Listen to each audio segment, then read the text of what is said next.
Good afternoon, everyone. We'll go ahead and get started. At this time, I'd like to introduce the voice of the New Jersey Devils, Matt Loughlin. Pete, thank you very much. And it is a very exciting day for the New Jersey Devils, the three-time Stanley Cup champions, and I'm honored to be a part of it as we name Tom Fitzgerald as the Executive Vice President and General Manager and introduce Lindy Ruff as the 19th head coach in Devils history. I'd like to welcome all members of the media who are joining us throughout North America. Thank you for participating with us today. We do ask that you keep your microphone on mute until we open things up for questions in just a little bit. And I'd also like to give a shout out to all members of Devils Nation who are tuning in on our live stream.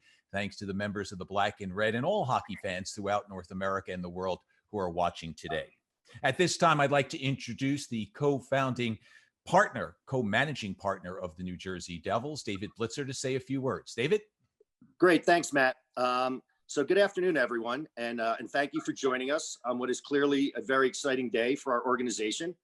On behalf of Josh and myself, I am proud to formally introduce Tom Fitzgerald as the general manager of the New Jersey Devils. I was lucky enough to work with Tom for 4+ years as our assistant general manager. And then for the past 6 months, watching Tom in the role of general manager. And it was, fantastic experience for me. And it was evident that Tom was the right person for this job. His work with the hockey operations staff, his work with ownership, the work he did navigating the trade deadline, the work he did with our team over that period of time, the ideas that he has moving forward, his plans for the team across all levels of the organization just made it clear to us that he is deserving, and we're very excited to remove that interim tag and welcome Tom as the general manager of the Devils. Look, I'm very excited about the organization. We have fantastic young talent. I think you all know that. We've got cap space.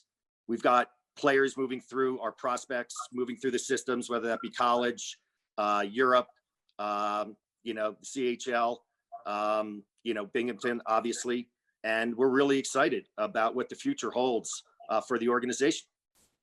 With that, we're also extremely excited to announce that Lindy Ruff, I didn't know it's the 19th head coach in Devils history, so thank you for that, Matt. Welcome, Lindy, as the 19th head coach in Devils history.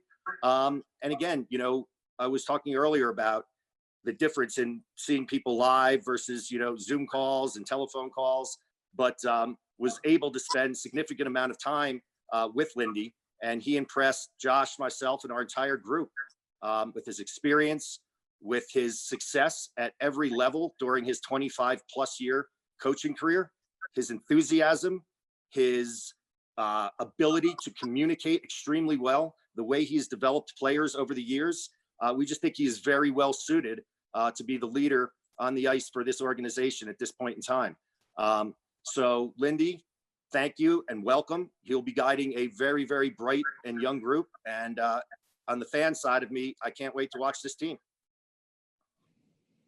David, thank you very much. At this time, We'd like to bring on Tom Fitzgerald, newly named as the Executive Vice President and General Manager, to say a few words. Tom, congratulations. Well, thank you very much.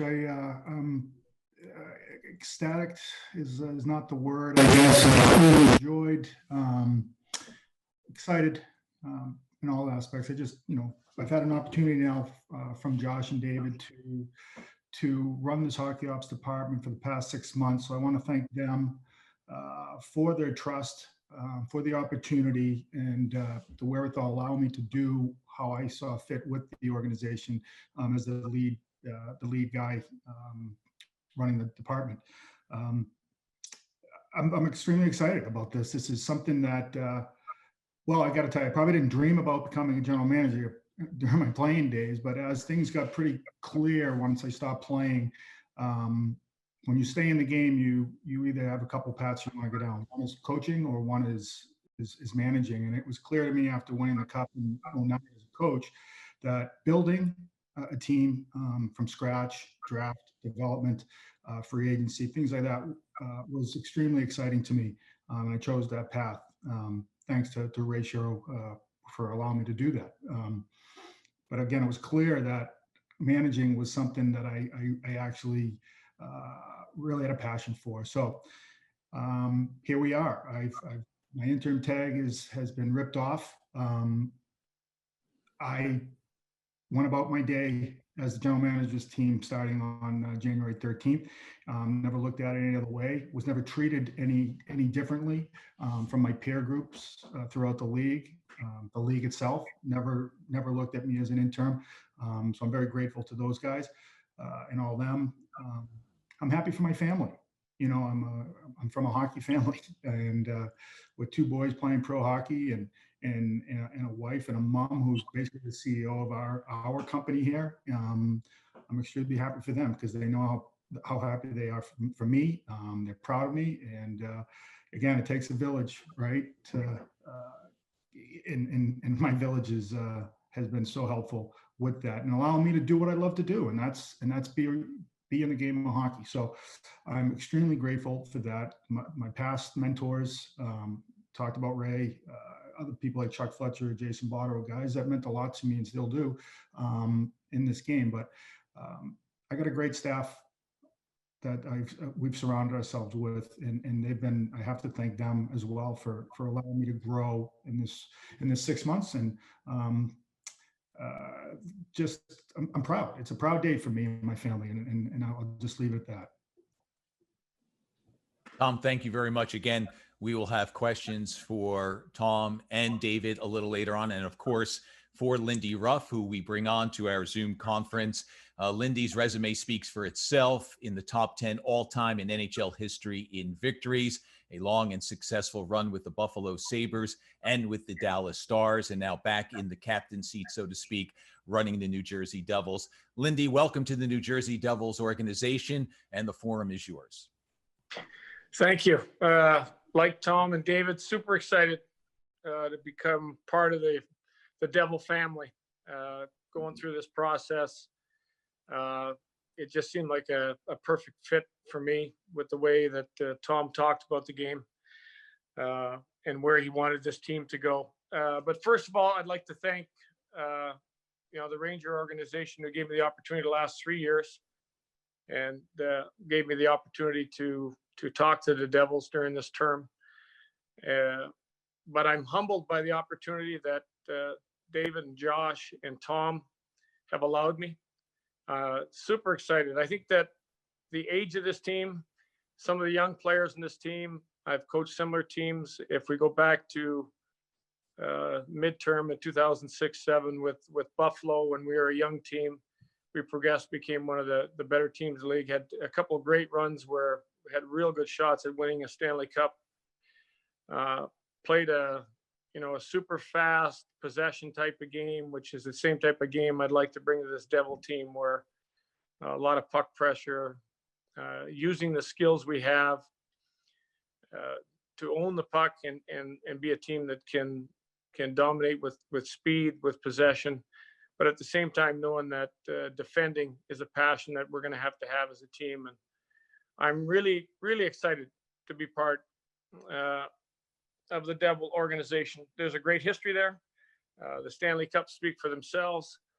I know there's a great foundation that has been built, and along with management and Tom, the ownership, looking to build the rest of the pieces and take this team in the right direction, get in the Stanley Cup playoffs, and go from there. So I can't say enough about how humbled I am for this opportunity going through this process, but I really feel like this is a great fit, and can't wait to get going. Lindy, thank you very much. And again, welcome to the Devils family. At this time, we will open the floor for questions. We'd ask, and I think most of us are familiar with it now in this Zoom world that we live in, that you utilize the chat function. Just identify yourself and that you'd like to ask a question. There's no need to say what that question is.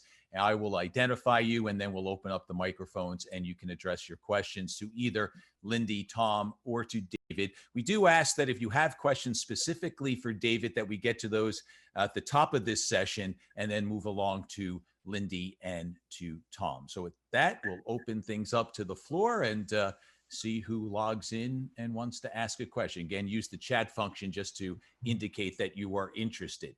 Our first question will come from Amanda Stein. Amanda?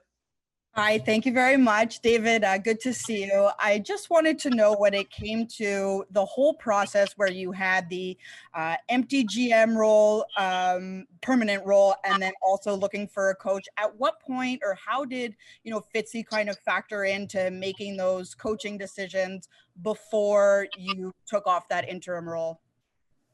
Yeah, nice to see you as well, Amanda. Well, look, I mean, obviously the season being stopped on, March the 12th, I believe was the date. Maybe it was March the 11th. And, then having to work through all the things that an organization needs to work through in a remote environment, has its dynamics and is different than what any of us have ever been used to before. But to specifically hit your question, again, I've watched Tom and Josh has watched Tom for the last 5 years. First, obviously in his AGM role, and then in the interim GM role over the last 6 months. And I think we had said from the beginning that it was clear that Tom was always going to be a finalist for this position, no question. And I think we continued to gain more and more confidence in Tom being the permanent GM of this team as that period of time went on from, June the 13th, through the stoppage and through right up until here we are today. So there wasn't any individual sort of moment, et cetera, but we were very, very pleased with how Tom handled everything during this period of time. And so it was clear to us that Tom was going to run the coaching search.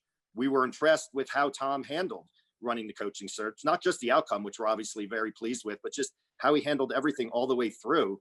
And so things fell into place in the context of being able to announce Tom as the GM along with our choice of Lindy as the head coach together. It just kind of all worked out. There wasn't one particular moment, et cetera.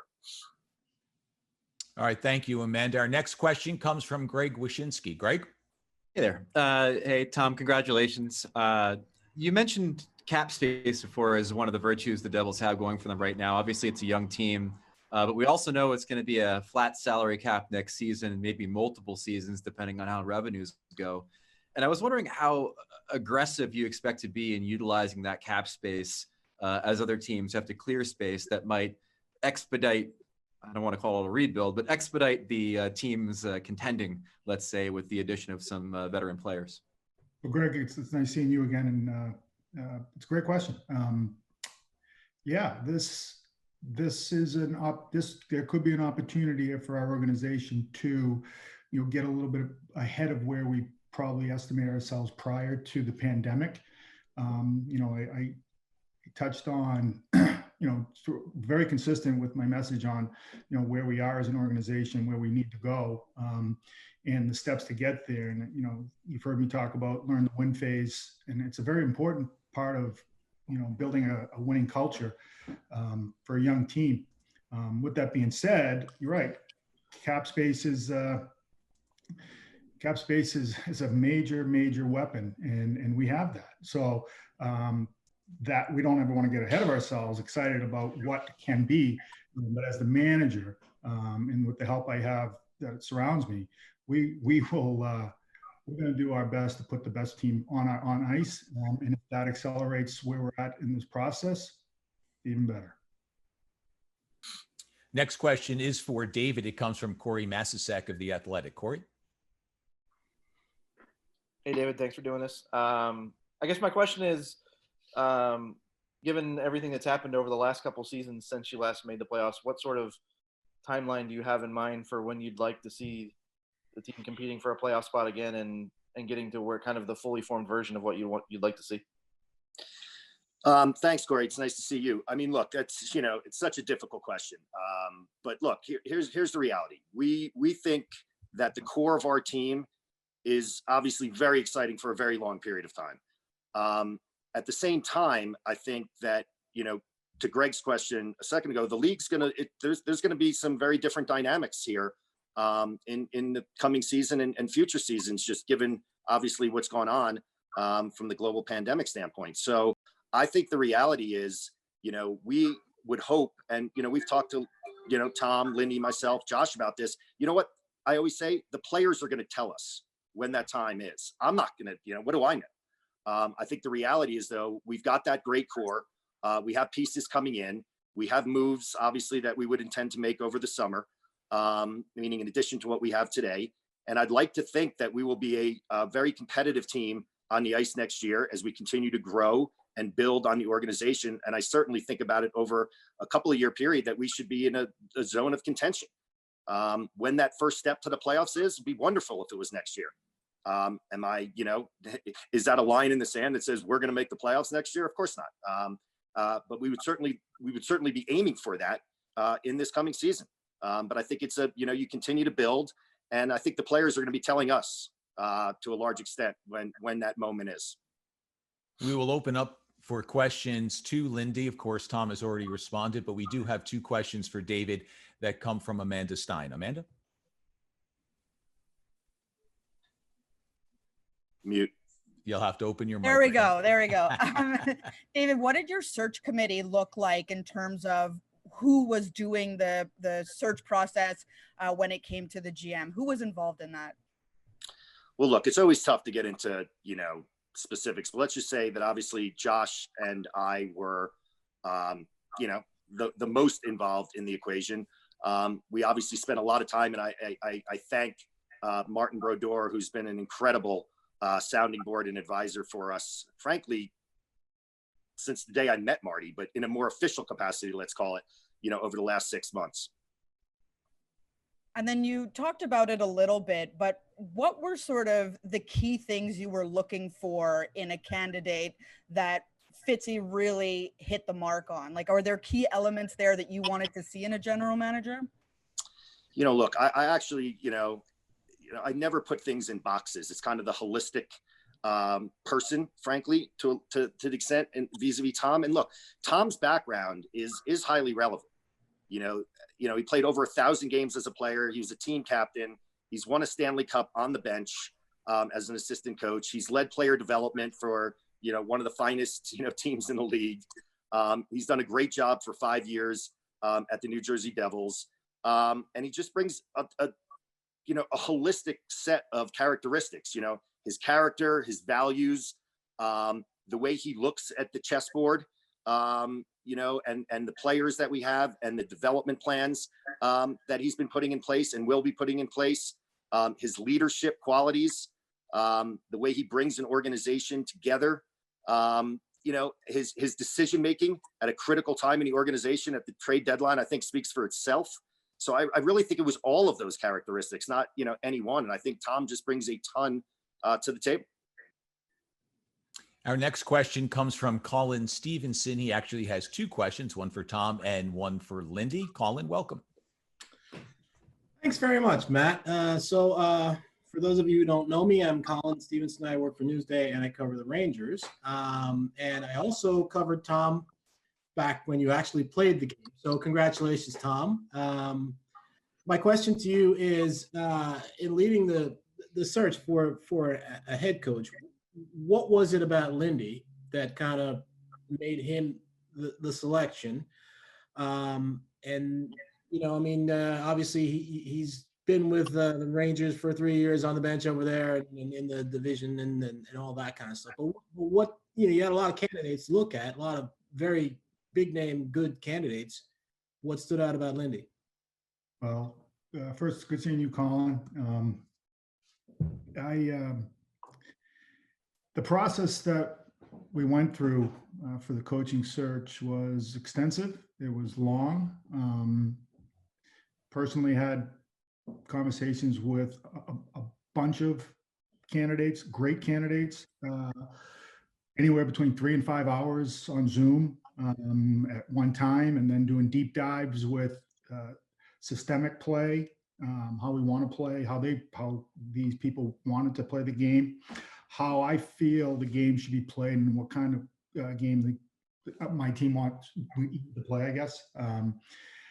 As the process continued to move forward, Lindy just continued to step to the forefront. One, I was looking for experience, NHL head coaching experience.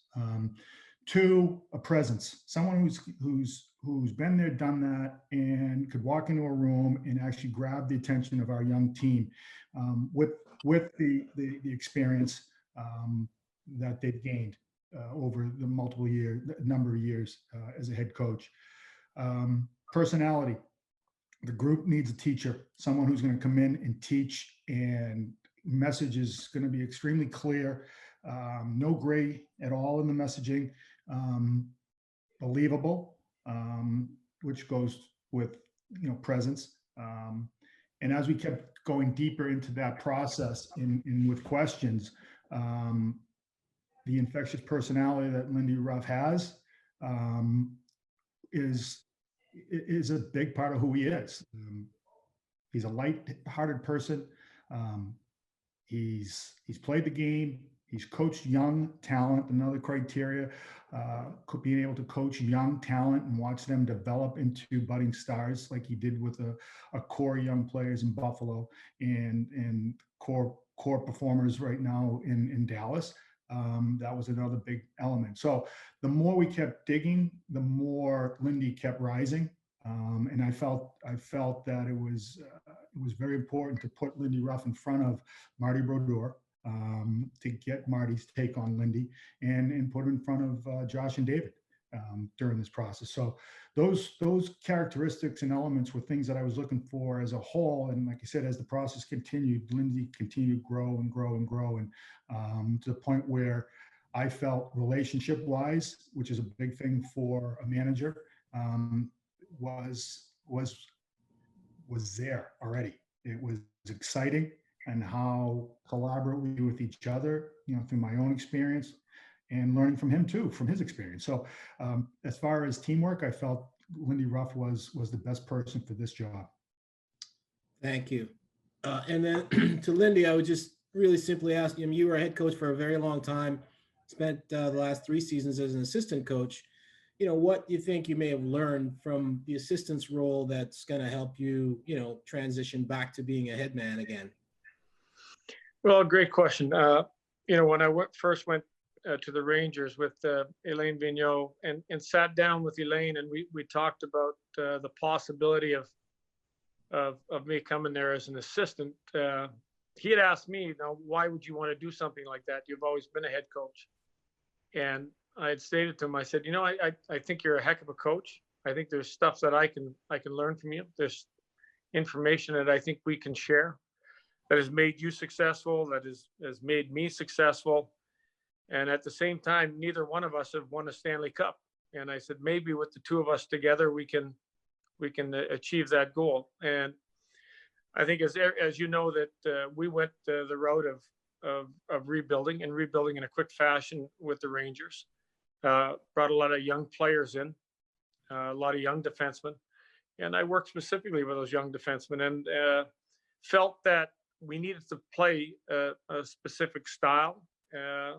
So as David Quinn came in, I stayed on board. Really felt I could help David with how the NHL really operated and what to expect from NHL players, and had a great staff. Got along great with David and David Oliver, Greg Brown, goalie coaches, and the likes. And so for me, pushing forward on this, to me, it's a similar situation. I've learned that communication is utmost. I spent a lot of time with the young players in a lot of different places. I spent time where we could end up sitting in my office. I would spend time with them in the weight room. I would go out early on the ice. I think things that as a head coach, a lot of times you don't get to do because you've got other commitments. So for me, it was a rebuild. It was a chance to spend more time with players, understand the players that we had, and thoroughly enjoyed my 3 years there. Thank you. Colin, thank you. Good to see you again. Next up, Mike Morial of NHL.com. Hey, Tom. Congratulations. Hi. Tom, are you able to speak to the status of the assistant coaches and if the same staff will be in place? And was Naz offered another position with the team? Well, the next steps after this would be Lindy and I getting together and evaluating what our coaching staff would look like what the characteristics of assistant coaches he's looking for, what I'm looking for. Our current staff will have an opportunity to speak with Lindy and get to know him, vice versa, him getting to know them. And it's a process that I think is only fair to them and to Lindy. As far as Elaine is concerned, Elaine is under contract with us, and he's part of our staff. He's still part of our staff. He's a coach that has proven to be one of the best penalty kill coaches in the league. Things that we need still.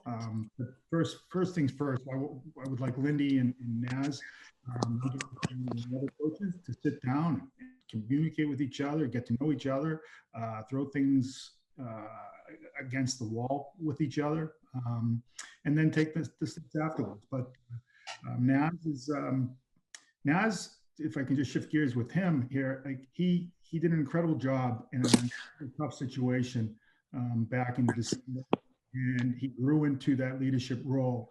I just spoke about different criteria that I was looking for and characteristics of the next head coach, and head coaching experience was at the forefront of that. And Naz put himself in that because of the experience he gained from December on, and the job he did. He did a very good job, and really sold himself well to get into the final mixing with these other people. And I was very proud of Naz, and I know Josh and David were extremely proud of how he handled himself during this run. But yeah, he'll have an opportunity to sit down with Lindy via Zoom or a phone call to get to know each other. Thanks, Tom. And Lindy, congratulations. Lindy, one question here. I know you touched on it a little bit in the previous answer, but what is your philosophy behind teaching and coaching young players, particularly those who are seen perhaps as the future faces of a franchise? Well, my philosophy is constant communication with the young players. It's building a role and a responsibility, knowing that, all players are bringing different skills to the table. And inside the way we want to play the game, which will be a puck pressure game on top of the puck, try to keep possession, that some players bring greater assets than other players. But it'll be that constant communication and feedback from practices, from games, to get them a really good feel for where they're at, or where I think they're at, or where I think they can get to. And I think a lot of times you can tell them what you want to do, but most times they want to know why. Why do I have to do it? I think that's the question you got to answer the most is why do you need me to do this? And for most times, the answer for that is for the team to be successful. Thank you. Next up, Neil McHale has questions for all three on the dais. Neil. Thanks so much, Matt. First question here is for David. David, you mentioned that Marty was very instrumental in some of the conversation you had, both on the GM search, or in the GM process, but also the head coach. Is there a change in his title and what he's going to do for the organization going forward? Well, as I mentioned, Marty is fantastic and has been a real, just huge value add to Josh and myself as we navigate a variety of different items. One of the things I didn't mention before, and I'll come back to your question, is so my negative on Tom, just to throw it out there, is he didn't win the lottery. And that was a little check mark, a couple of weeks ago on the negative column. But in all honesty, we're super excited about this summer. We obviously don't know if we're going to have one first round pick, right? We know we've got 7. We don't know if we're going to have other picks. We could have 3, we could have 1, we could have 2, as you all know. But it's very clear we're going to have a very exciting draft. And that, coupled with our prospects and our roster, again, is very exciting as we look at the future. As it relates to Marty's role, I mean, I'd like to think that Marty will stay in that role. We need to sit down and spend some more time on it, et cetera. But I think he's enjoyed it, and it's been hugely value add, and we've really appreciated it and enjoyed it as well. So that would be my expectation. Okay, thanks, David. Tom, question for you here.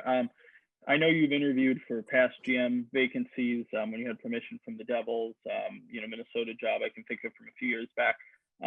Is there anything that you took out of those interview processes that reflected on some of the work that you did when you took over the general manager position, on things that you wanted to identify or things that they were asking you for that you wanted to put some attention to? And then, with your interview process here and removing the interim tag, were there different things that you made an emphasis on in that process?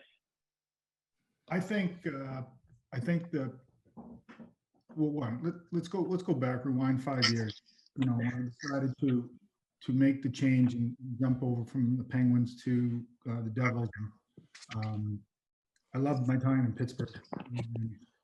It's a great winning organization, and being part of that, I'm very proud of. But at that time, I felt I needed different challenges and different opportunities to grow as a manager, because at that point, that's exactly what I wanted to do. And coming over here and being in different situations, like communications with the managing partners. My communication in the past was with Mario Lemieux was awesome. He's a great person. You see him after games, you knuckle, high five, and that was about it. Coming over and gaining experience with the communication part of manager to the ownership group was something I had to learn and continue to learn. Again, I'm young at this virtual experience, but continue to grow on that side of being a manager, and managing means managing everything. And I need to continue to grow there. So with that experience and the experience I'm still gaining, I took that on my other interviews, but I think, and to be perfectly honest, it's the day-to-day experience that I'm gaining, especially over 6 months, on process, how it works, check boxes of things I need to do, and compartmentalizing certain areas instead of worrying about everything at once. And again, leaning on the help that I have, because we do have really good help within this organization that has helped me get to this point. But I've grown a lot, and I still have a lot to grow, more to grow in this spot. Thanks, Tom, and forgot to congratulate you on that. Congratulations on the position as well. And then just last one here for Lindy. Lindy, you mentioned you coached young teams before. I know you had a lot of young players in Buffalo, but also in your time with Dallas as well. How much has the player, and again with your time at the Rangers, you've seen some young players as well. How much have the players changed, the younger players? We know we've talked about their preparation. We know they play a faster game now as well. How much has they changed in that respect, but also in how you have to communicate to those players? Well, I think the change has been great from my days back in Buffalo to the days in Dallas. And in Dallas, we had some high flying offensive players. We had Jamie Benn, who won a scoring championship. We had Tyler Seguin. And I think all these players, these young skilled players, have played the game a certain way until they get to this point. And you don't drop them in and all of a sudden try to make them your best defensive player. You try to utilize those players to the best of their skills. We became a very good offensive team. I've had teams where I've been criticized for coaching too defensive. Then I've had teams that I've been criticized for coaching too offensive. And I think that we all understand that, most teams, you have to defend very well. And then part of the time when some of your young skilled players have the puck, it's making the right decisions, knowing that some of their decisions will be wrong. You can't make a right one every time, but it is trying to push them in the direction that when you're making that decision, what time of the game you're going to make that decision. But knowing that these guys can win a game for you a lot of times with their skill alone. And I know you're going to sit down with the coaching staff, as Fitzy had mentioned. But one of those members on that coaching staff is Mike Greer, who I think did 2 or 3 tours of duty with you on there. How exciting is it to get a chance to connect with somebody who played for you, and the kind of presence he can bring into a locker room and around a group of all different ages? It'll be great connecting with Mike. I have a lot of respect for him I had a lot of respect for him as a player and how he played the game and how he treated the game. I even have more respect for him as a person because he's a great person. He was a hardworking player on the ice, and really looking forward to reconnecting with Mike. Thank you, everyone, for your time. And Lindy, congratulations and welcome to New Jersey. Thank you very much. Neil, thank you. We have many of you in the queue. We appreciate your patience. Just to give you a heads up, we're going to go to Corey Massasak here, then Randy Miller, then Molly Walker. So just so you're aware of the order. Corey, your questions. Yeah. Thanks, Matt. Tom, I'm just wondering if you've thought much about your plan to replace yourself, and also just in general, if you have any thoughts or ideas about how you want the hockey ops staff to look under your guidance. You know, it's always, I can tell you how my days go. My days go when I make my phone calls, I go out and I walk for 2 hours. And during those 2 hours, if I'm not on the phone, I'm always thinking. It's my sanctuary, I guess. And I'm doing a lot of thinking about this stuff and potential replacements for myself, needs that can help me become the best manager I possibly can be with areas that aren't my expertise. So I'm constantly thinking about those things. I want to be able to put together the best staff possible. That's what it's mandated, you know, and I'm excited about that. So, in particularly any names, no. Ideas, sure. But like I said, in those 2+ hour walks daily, I'm constantly throwing things around in my own brain. Okay. And then I guess one for Lindy. Sorry. What sort of things are you going to be looking for whenever you fill out your assistant staff? Well, I think Tom has mentioned this. First thing, I'm going to look inside to the current staff and see how that fits. But again, it is trying to put together the best coaching staff for this team moving forward. And again, I'll just reiterate that I'm going to start by talking to the coaches that are there. I will talk to Elaine. I'll talk to Mike. I'll talk to the other coaches. We'll start there, knowing that there's a lot of coaches out there that I will be talking to. Thank you, Lindy. Next up, Randy Miller of NJ.com. Thanks for your patience, Randy. Hi, congratulations, guys.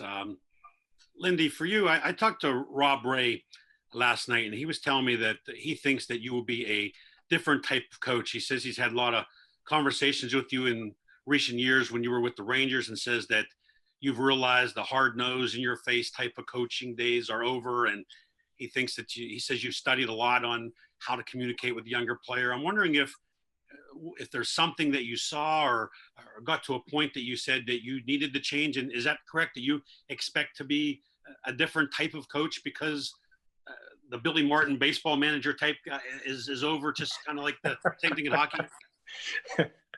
You know, it's a great question. I've told players in the past that sometimes it's, don't get caught up with my emotion, but get caught up with the message.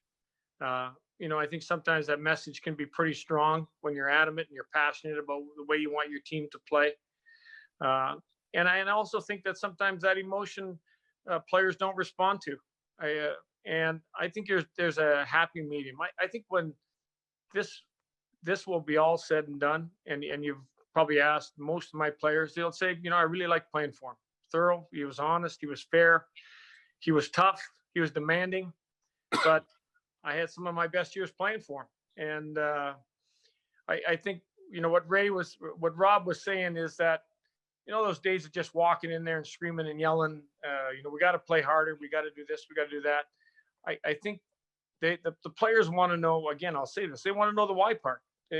Why are we going to do this? And why do I need to do this? And a lot of times it comes down to the fact that if we're going to be successful as a team and get to that next step, that we're going to have to all pull in this together. And the players are going to have to know one thing. They're going to have to know that I'm going to have their back.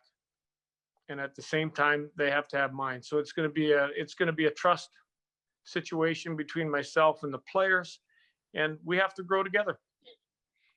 And also, you talked a little bit about going to the Rangers and hoping that you would win a cup, working with Lane there. The last 3 years, have you been looking for the perfect situation if you were to return as a head coach? I don't know if you had other opportunities. And when you look at this Devils team of where they're at, do you think they mirror some of the other teams that have grown, maybe like a young Pittsburgh team? Tom was there with the Crosby and Malkin. You have Nico and Jack Hughes in place. Do you look at this as this might be your opportunity to get that final feather in your cap for what's been a great career? Well, some of the conversations I had with Tom, and lengthy conversations, were it was about, can we work together? Can we grow this team? We both understood. We talked a lot about where the team was at. We talked about where we want to get this team to. I think that Tom can push me. I think at the same time, my years of experience behind the bench, and Tom has had plenty of experience behind the bench at the same time, we can push each other. I think there'll be times where those healthy conversations and pushing each other will lead to a better team, to better growth. But at the end, it was what excited me was with talking, even with David, with Josh, with all the personnel, even Marty, talking with Marty Brodeur and some of the history with the Devils. It's about growing together. It's about understanding that here's where we're at, here's where we want to get to, and let's do this together. And I got excited about, I'm telling you, Tom's a very passionate guy. I tried at times to out-passion him, but I couldn't. And I'm excited about working with him. And lastly, can you go through the timeline a little bit? I think I heard you say right in the beginning that when Tom came on, it's been a couple months. When did this process start with the interviews, and how did it pick up in the last few days? Well, I'll answer that. I don't think Lindy has any clue on when it started. I meant for him, but okay. I'll let you know. I'll tell you. This process has been going on for quite some time. Prior to the pause, I will say, I was given direction to cast a net out there of potential candidates, criteria, things that I touched on earlier. Within that process, I talked to X amount of people, realizing that there's a core group of people that need to be continued to talk to. I would say with Lindy, I mean, as earliest, the end of March. Yeah, I'd say about the end of March, we started to communicate, and then that process can continue to grow with the next steps, Zoom calls with myself. I told you 3 to 5 hours with people. Second, deep dive calls, I call it, with tactics and how one wants to play and how they teach, and by basically teaching me. I'm the student. I want you to tell me, because if I can understand it, then these guys should be able to understand it. And then that got into the next steps of sitting down with Marty. But the overall process was very stretched out for obvious reasons. This pandemic, the uncertainty of return to play. I have to thank all the candidates that I talked to for the patience and the professionalism. And I have to go back and thank John Davidson and Jeff Gordon for the opportunity they gave Lindy and gave us the opportunity to talk to him. Their patience as well. We as an organization are thankful that they allowed us to go through this process, long process, to get it down to the right person for this job. Thank you. Congratulations. Thanks. Thank you, Randy. Next up, a question from Molly Walker of the New York Post. Hello. First of all, thank you guys all for taking the time to speak with us today. Lindy, congratulations.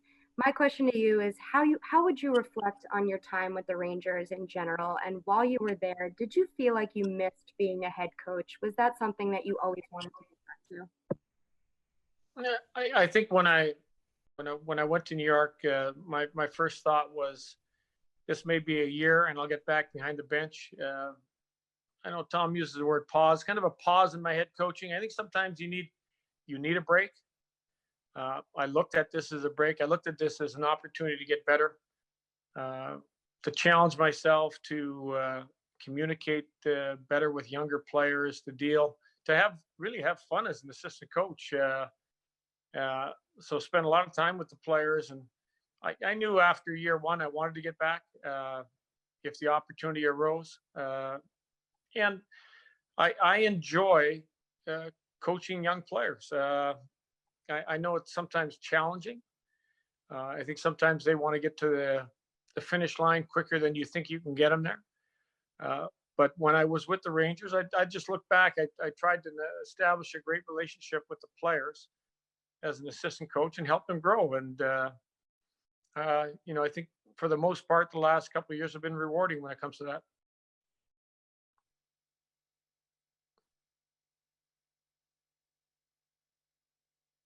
Maddie, you're on mute. I knew that was going to happen. Thank you, Molly, for your question. Next, we turn things over to Steve Cangelosi of MSG Networks for a question.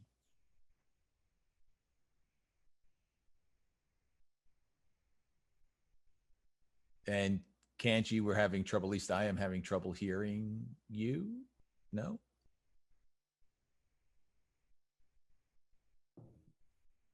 Try it now, guys. Do you have me?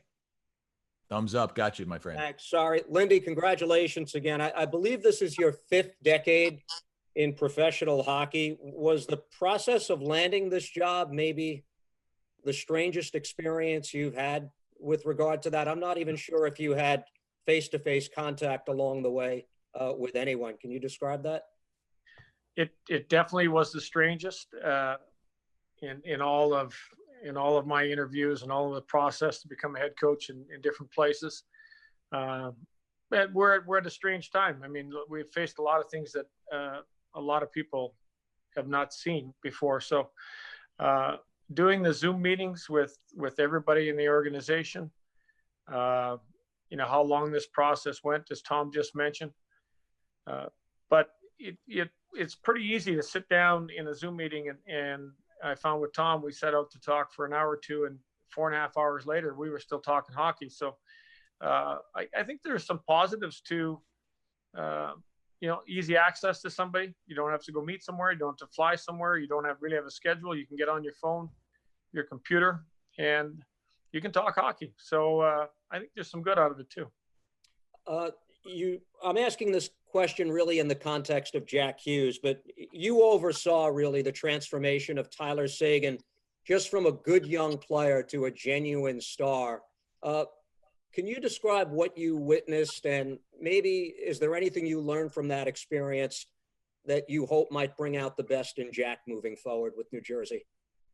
Well, I think, again, I said it earlier, that sometimes the young guy wants to get to that finish line a little faster than possible. And I think that all the things as a coach that you're trying to instill in a player, whether it's your work ethic off the ice, your practice habits, even your eating and sleeping habits, to get you to a point where you can perform at an optimal level. I mean, there's just a lot of things that go into being a good pro, a good NHL pro, that a young player steps in, he's maybe not quite developed physically as the players are there. Now you're playing against grown men that are twice your size, twice as strong.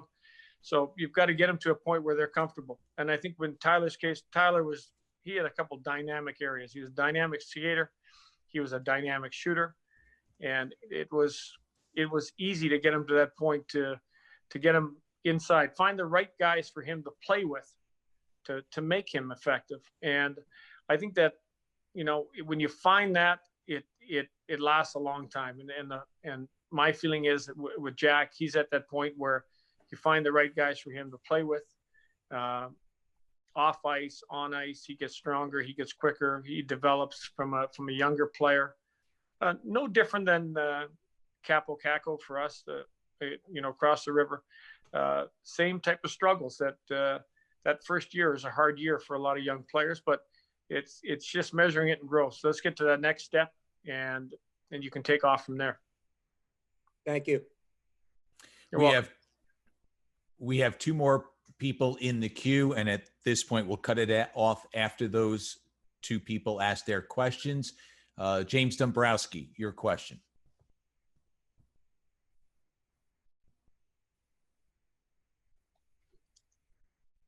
James? All right, we'll move along. Final questions from Amanda Stein. Lindy, congratulations and welcome to the team. You've talked so much about communication and how much you value that. In the atmosphere we're in now, where you're doing things online just during this pandemic, how do you want to approach connecting with your team so that the first time you see them or talk to them is not when we're all gathering together for whenever the next start of the season is? Well, I feel that the way we're connecting right now will be the way I'll connect with most of the players. We'll either have a call, we may have video. Personally, I prefer to maybe have a Zoom call or FaceTime call with the player, introduce myself. And there's several players that I've been around already that I coach at the World. So, I'm familiar with a few of them. But as I said to Tom, there's lots of ways to communicate now, whether you're texting, whether you're video calls. So, I'm going to text in every fashion I can. And I think I have gotten opportunities next 3 or 4 months to build a relationship even before I get to see the guys. So it has to just be something really unique to kind of add to what has been a very unique year. Definitely a very unique year. And, probably the first coach introduced by Zoom, I guess. So I'll have that on my mark too. You're probably right. And on that note, we will conclude our questions for Lindy Ruff, Tom Fitzgerald, and David Blitzer. Congratulations again to you, Tom, and to Lindy, and we look forward to working with you. David, of course, thank you very much for your time and for your presence here on our Zoom conference. Thanks to all the media for your questions. We hope to be able to get together face-to-face at some time in the not too near distant future. But thank you very much. Thanks for all who are watching on our live stream. We appreciate your support, you Devils fans, wherever you may be. That'll wrap things up. I'm Matt Loughlin. Thanks so much. Be well, be safe, be healthy, and we'll see you next time. Bye-bye.